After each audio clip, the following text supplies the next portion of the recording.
You built this hotel? Prove it! You don't own anything, sir. Men like you carry bags. You don't own hotels. You don't own anything, sir. Men like you carry bags. You don't own hotels. The words hit the lobby like a slap. Every rich guest turned to look. A tired man stood at the front desk, soaked from the storm outside, holding a sleeping little girl against his chest. Her cheeks were red with fever, his suitcase was cracked down the middle, and the woman behind the marble desk was smiling like she had just won something. His name was Grayson Vale. 5 years ago, Grayson had been the quiet name behind one of the biggest hotel chains in the country. He never gave interviews. He never posed for photos. He built things and let other people stand in the light. But after his wife, Sienna, died in a car crash, Grayson vanished. No press releases, no goodbye tour. The staff of his own hotels believed he had sold everything and disappeared for good. He hadn't.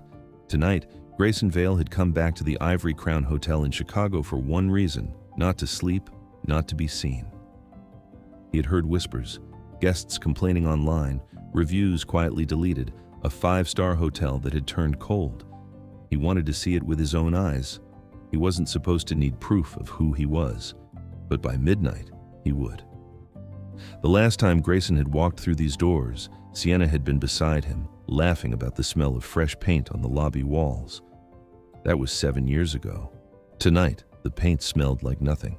The gold light fixtures still gleamed, the marble still shone. But something underneath it all had gone cold, and Grayson could feel it the second he stepped through the revolving door. Grayson arrived a little after 11, carrying his 6-year-old daughter Nova wrapped in a thin blanket. Their flight had been delayed 9 hours. The airline had lost their luggage. A doctor at the gate had checked Nova's fever and told Grayson she needed warmth, rest, and quiet. Fast.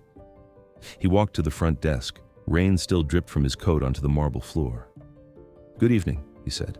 "Reservation under Vale."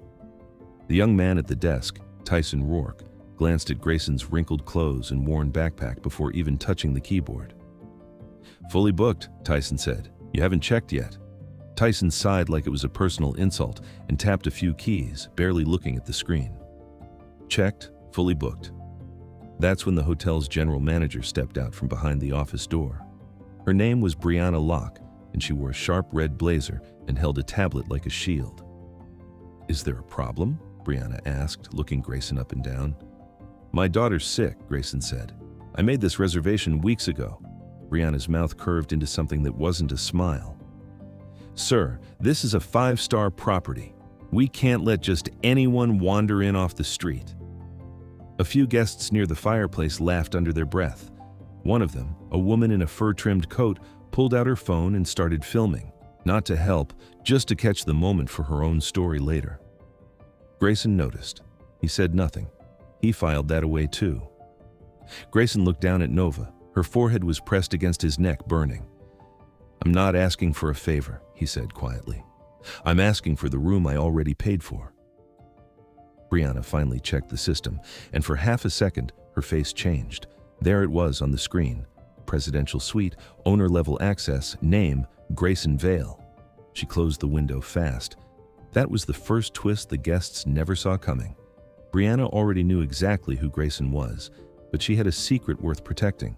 She'd been quietly renting out the owner's private suite for cash, $10,000 a night, off the books, no records, no taxes. And right now, that suite had a very famous guest in it. "There's no reservation under that name," Brianna said flatly. "Check again," Grayson said, his voice low. Tyson smirked. "Sir, there's a Motel 2 exits down. Might have better luck there." Nova stirred against Grayson's shoulder and whispered, "Daddy, I'm cold." Something in Grayson's chest cracked. "Can she at least sit in the lounge while I make some calls?" Brianna crossed her arms. "The lounge is for guests only." "She's 6 years old. And this is a 5-star hotel," Brianna snapped. "We have standards to protect." That was the second twist nobody clocked yet. The standards Brianna claimed to protect were the ones she was breaking every single week. Grayson felt his phone buzz in his coat pocket. A text from the airline, apologizing again for the lost luggage, promising delivery within 24 to 48 hours. He didn't even look at it fully before sliding the phone away. None of that mattered right now. What mattered was the small, shivering weight in his arms. and the marble floor that suddenly felt like the least welcoming place in the city. In the corner, a housekeeper named Marisol Diaz had been folding towels near the lobby entrance. She'd worked at the Ivory Crown for 16 years. She'd known Sienna Vale, had loved her, the way staff love bosses who actually see them. Sienna used to say, "A hotel with no kindness is just an expensive parking lot for rich people's luggage." Marisol glanced at the sleeping child in Grayson's arms and froze. On the little girl's wrist was a thin silver bracelet with one word engraved on it, Sienna. Marisol's stomach dropped. She knew exactly who this child was.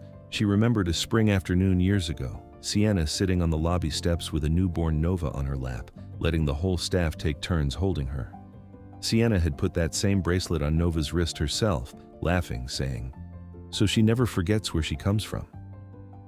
Marisol had never expected to see it again under these lights, on a night this cruel. She hurried to the desk. "Ms. Locke, maybe we should help them." "The girl has a fever, Marisol. Go back to housekeeping before I make tonight your last shift here." Brianna's voice was ice. Marisol hesitated, torn between the fear tightening in her chest and the memory of Sienna's voice telling her, years ago, that the day she stopped speaking up for guests was the day she should quit. She took one step back toward the housekeeping cart, then she stopped again. Something about the little girl's face wouldn't let her walk away completely. Grayson caught the fear flash across Marisol's face before she backed away. He filed it. The staff weren't just rude tonight, they were scared of something, or someone. Before he could say another word, the front doors burst open. A tall man in designer streetwear strutted in with two assistants and a guy holding a camera rig. It was Zeke Carrington, a travel influencer with 6 million followers. Brianna's whole demeanor flipped like a switch. "Mr. Carrington, welcome back. Your suite is ready as always." Grayson turned slowly. "The suite?" Brianna's smile stiffened. Zeke laughed, oblivious. "Yeah, the owner's suite. Best view in the city. Brianna always hooks it up." He winked at her. The lobby went dead quiet. Grayson looked at Brianna. "You told me you were fully booked."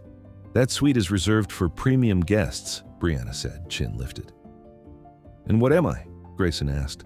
Tyson muttered, just loud enough, "A problem." Nova began to cry softly into her father's shoulder. That was the moment Grayson stopped asking. He reached into his backpack and pulled out an old black card with a faded gold emblem stamped into the corner. He set it on the marble counter without a word. Brianna's face went white. Tyson stared. "What is that?" Marisol, watching from a distance, whispered to herself, "The founder's card." Brianna forced a laugh. "That's fake. Probably some knockoff from a gift shop." "Swipe it," Grayson said. "No," Brianna said. "Swipe it." Every eye in the lobby locked onto the little black card. Tyson's hands shook as he picked it up and slid it through the reader. The screen flashed green. "Access granted. Owner identity verified. Grayson Vale. Majority owner, Ivory Crown Hospitality Group." Nobody spoke. Not even Zeke's camera guy, who had quietly started filming 10 seconds earlier and was now too stunned to say anything. A businessman near the elevators lowered his newspaper an inch, just enough to watch. The woman in the fur coat had stopped scrolling her phone entirely. Even the front desk bell, usually chiming every few minutes as guests checked in and out, seemed to have gone silent along with everyone else. Zeke pulled his sunglasses down. "Wait, he owns the hotel?" Grayson picked the card back up. "Yes." For 3 full seconds, nobody in the lobby breathed. The woman in the fur coat lowered her phone, forgetting to keep filming. Somewhere near the elevators, a bellhop who had been quietly restacking luggage carts stopped mid-motion, staring. Even the soft piano music playing over the lobby speakers seemed too loud now, too cheerful for what was happening at the front desk. This was the moment the audience thought the story was over. It wasn't. Grayson didn't yell. He didn't gloat. He turned to Marisol and said gently, "Can you take my daughter somewhere warm and call the hotel doctor?" "Right away, Mr. Vale." Marisol scooped up a spare blanket and carried Nova toward the back hallway, whispering something soft to calm her. Brianna scrambled forward. "Mr. Vale, I swear I had no idea. There must have been a glitch in the system." "You saw my reservation," Grayson said. "I watched your face." Her mouth opened, closed, opened again, and nothing came out. Then, from down the hallway, Nova's small voice floated back. "Daddy?" She lied. 3 words.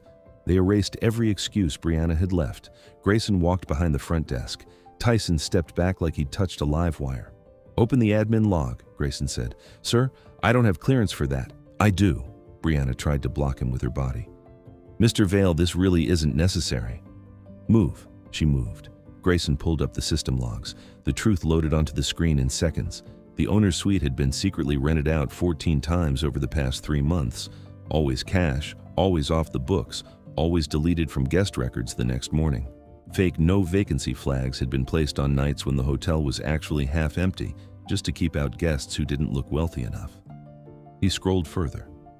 There were emails between Brianna and a property management contact discussing acceptable guest profiles for the lobby during peak hours, a polite way of saying who was allowed to be seen in the building and who wasn't. Grayson's stomach turned. This wasn't one bad decision on one bad night. This was a system built carefully over months by someone who had learned exactly how to hide it, and there was one more file dated for tomorrow morning.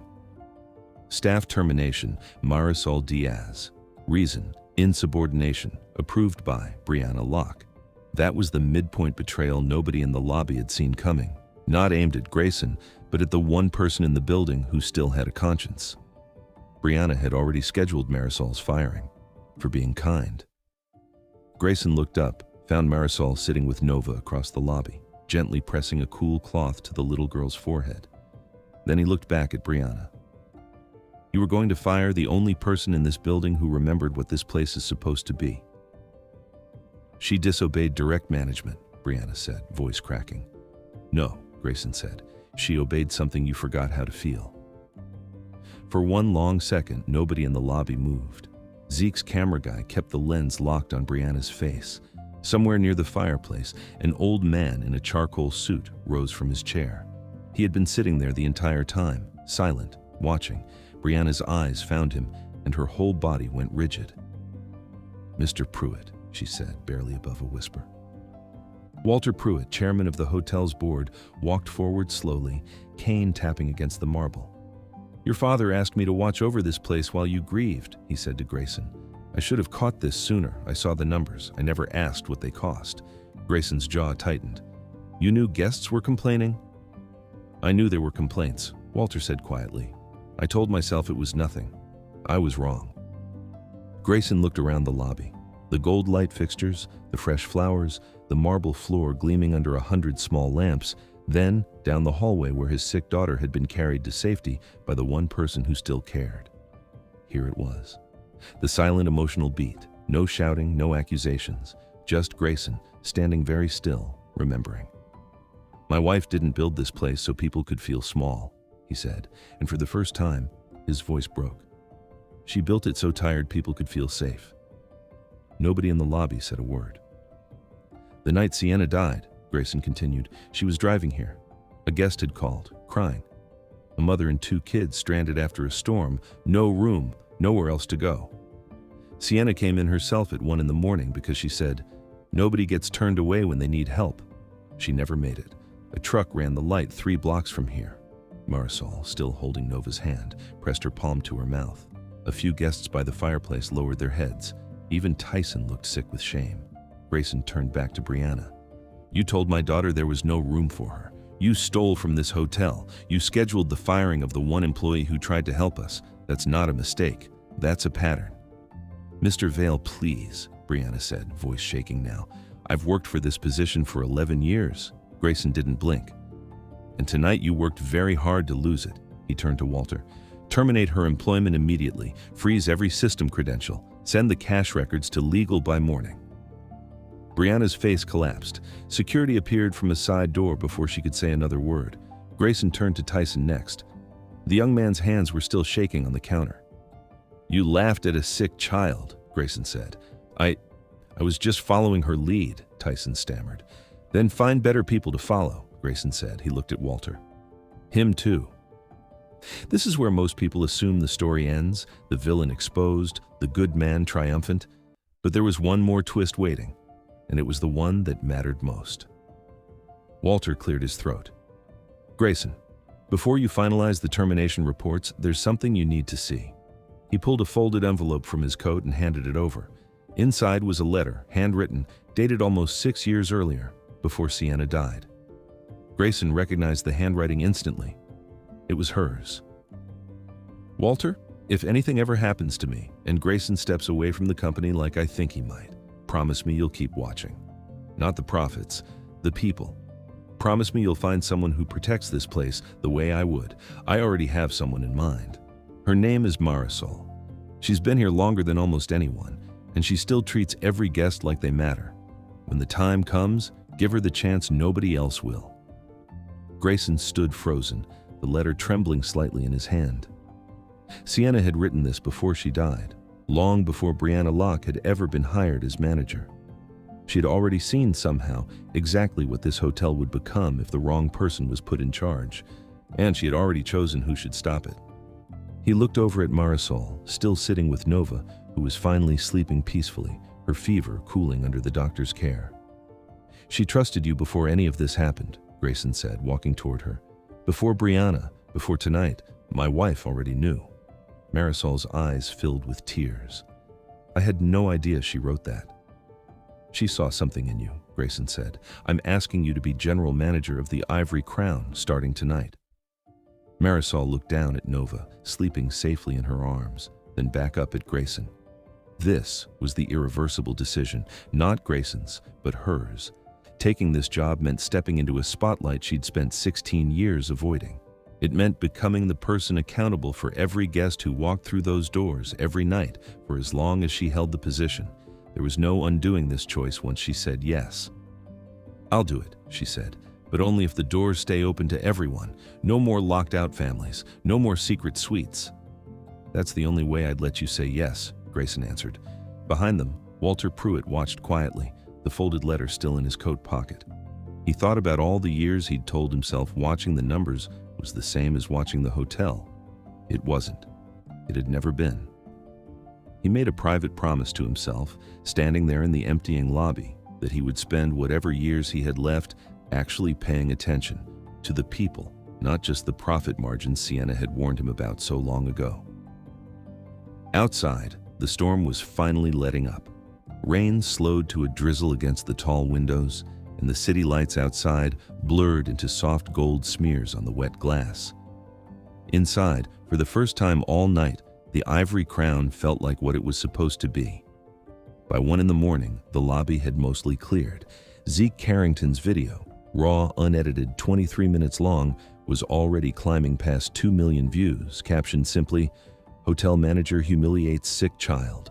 Then this happens." Nova was resting in the presidential suite, fever finally breaking, tucked under blankets that actually belonged to her family. Grayson sat beside her bed, holding her small hand, thinking about the letter still folded in his coat pocket. Sienna had known. Somehow, even before she was gone, she had left a piece of herself behind to protect the place and the people she loved. He thought about Brianna's face when the system flashed green. He thought about Tyson's shaking hands. He thought about how easy it had been for both of them to look at a tired man and a sick child and decide they didn't matter.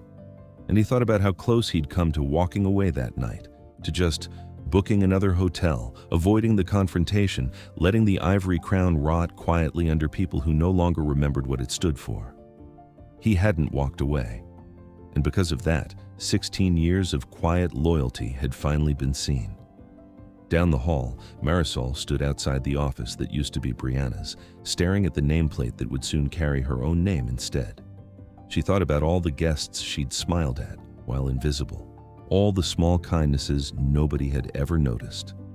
Tonight, someone finally had.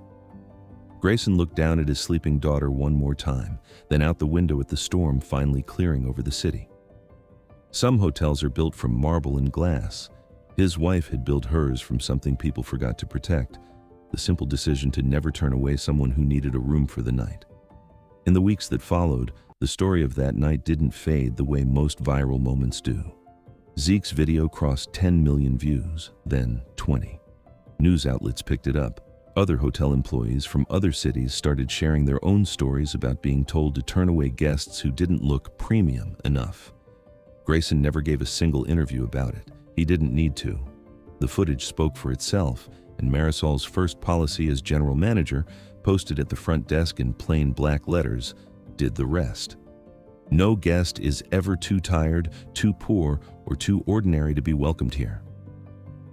Brianna Locke was never charged criminally. The board settled quietly, and she disappeared from the hospitality industry entirely. Tyson found work at a smaller motel across town, the same one he'd once mocked Grayson for needing. Nobody heard whether he'd changed. Marisol kept the letter from Sienna framed in her new office, right above her desk, where she could see it every morning before her shift began. Some nights, when the lobby was quiet and the last guests had gone up to their rooms, she would think about how close she'd come to staying silent, to backing away like Brianna told her to. One choice, one refusal to look away. That was all it had taken to change everything. He would spend the rest of his life making sure nobody at the Ivory Crown ever forgot that again. Because the coldest lobby in the world can still be warmed by one person who refuses to look away, and the ones who do look away never see it coming until the card is already on the counter. The end. Thank you for watching. If you enjoyed this story, don't forget to like, comment, share, and subscribe. Turn on the notification bell so you never miss a new story. Join the Fat Sage Stories family for more powerful, emotional, and inspiring stories every week. See you in the next story.